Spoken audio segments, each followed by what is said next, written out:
It's put up or shut up time for Lamar Jackson. With the NFL regular season winding down and playoff positions being solidified, Lamar Jackson and the Baltimore Ravens have a golden opportunity to clinch the number one seed this year and make sure that the AFC goes through Baltimore. To make this their reality, they have a very, very tall task on Christmas Day, going up against, in my opinion, the best overall team in the league at the moment, the San Francisco 49ers. With the 49ers boasting an 11-3 record, tied with the Ravens as the best record in the league, this is really a mano-a-mano type of game and possibly an early Super Bowl preview, as these are the two top scoring defenses in the league right now.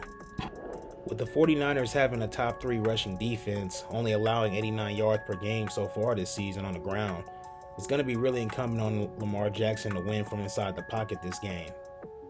With Lamar already eclipsing most of his numbers that he put up last season in terms of completion percentage, yards, and touchdowns, the onus is really going to be on his shoulders on whether or not he can win and continue to prove he can win from within the pocket. Hell, when it comes to the AFC conference as a whole this season, it's been a roller coaster ride when it comes to teams jumping and falling through the ranks.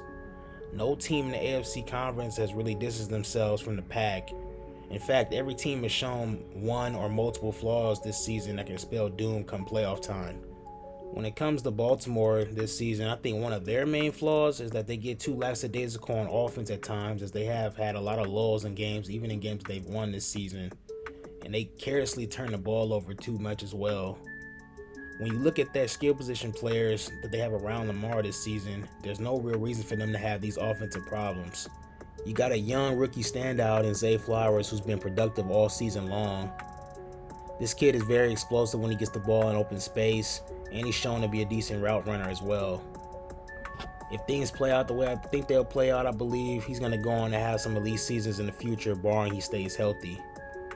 You also have to mention a guy who I feel gets a lot of unnecessary hate thrown his way, and that's Odell Beckham Jr. He's another receiver on this team who's been very productive, even in limited snaps that he gets every game.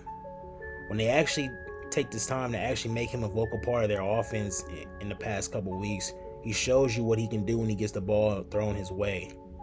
I believe if the Ravens have any hope of winning the Super Bowl championship this year, he's going to have to be a pivotal piece and key down the stretch in playoff games. Now, obviously, y'all seen the title of the video, and it's time for me to get down to the nitty-gritty. For the Ravens to get to and win a Super Bowl this year, they're going to need their superstar quarterback Lamar Jackson to step up and overachieve in the playoffs. Because when you look at his playoff numbers so far in the league, they don't jump off the screen in terms of impressiveness. So far in his playoff career, he's 1-3 in the playoffs, which is very unimpressive, only boasting a 55% completion percentage in the playoffs with a 3-5 touchdown to interception ratio. Hell, outside of one game against the Chargers in 2018, he's only had one passing touchdown and 4 picks in the other 3 playoff games that he's played. I'm sorry, but it's time for Lamar to prove to the critics and to himself, more importantly, that he can be considered a top 5 quarterback in the league, and that starts with playing well in the playoffs. When I look at Lamar, I see a man who has all the athletic and physical tools to get it done. Now, mentally, when it comes to reading defenses pre and post snap, I feel he needs some work. Just from being a huge fan of football, I have a tendency to go back and watch film on certain players, specifically quarterbacks, to see if it's the system that's causing them to struggle, or are they just processing things slowly to the point that coordinators have to dumb down their offense a bit.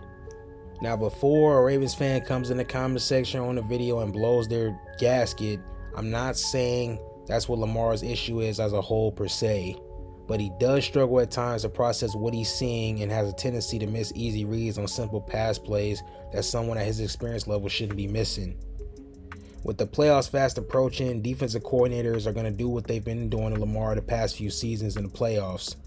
Make a concerted effort to stop him from running and stop the offense from running and force Lamar to beat them from within the pocket. At the end of the day, nearly every dual threat quarterback that you can think of that had success in the league and had made deep playoff runs throughout their careers all had to eventually learn to evolve their games, or defenses made them evolve their games to the point where we had to learn to win within the pocket. Some have succeeded, some have failed, some have been put in this predicament and went on to have successful careers, even winning Super Bowls and making deep playoff runs in their careers. But a lot have failed And over the years, some have never been the same player that they once were after they were figured out. Now, to end this video off, I asked you guys a simple questions. How far will he take this Baltimore Ravens team in the playoffs this year? Where do you think Lamar is going to fall when it comes to this predicament that other dual threat quarterbacks have been put under? Will he rise above and elevate his level of play in the playoffs to a new, never before seen height? Or will he fold under all the pressure and squander another golden opportunity this year? With the Ravens having a top 3 defense in the league this season, along with Lamar having skill position players at the wide receiver and running back position, there's no excuses left for him. It's time to put up or shut up. Thank you all for watching, and as always, until we meet again.